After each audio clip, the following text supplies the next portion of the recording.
సినిమాకి హార్డ్లీ ఒక 70 నుంచి 80 రోజులు పబ్లిసిటీతో కలిపినా కూడా మ్యాక్సిమం ఒక 100 డేస్ అనుకో. 100 రోజులకి ఒక 20 కోట్ల రెమ్యునరేషన్ అనుకుంటే రోజుకి ఎంత పడుతుంది? 20 లక్షలు. 20 లక్షలు. రోజుకి 20 లక్షలు తీసుకుంటూ నేను మహిళని, ఓ బిడ్డ తల్లిని కాబట్టి రోజుకి 7 గంటలు పనిచేస్తాను, 8 గంటలు పనిచేస్తానంటే మరి కోట్లాది రూపాయలు వెచ్చించి సినిమాలు తీసే నిర్మాత పరిస్థితి ఏంటి? Yeah. అంటే ఈ మధ్య కాలంలో దీపిక పదుకునే సక్సెస్ రేటు బాగుంది యాక్చువల్గా. పఠాన్ కావచ్చు, జవాన్ కావచ్చు, కల్కి కావచ్చు, ఇవన్నీ బ్లాక్ బస్టర్స్ అయినాయి.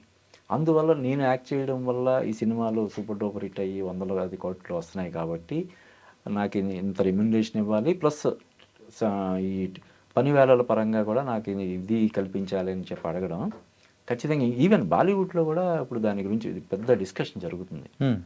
అంటే ఆమె ఏవైతే క్యారవాన్లు డిమాండ్ చేయడం కానీ, లేదంటే ఈ రోజుకి 7 గంటలు 8 గంటలు పనిచేస్తానంటాం కానీ, ఇవన్నీ పెద్ద స్థాయిలో చర్చ జరుగుతుంది.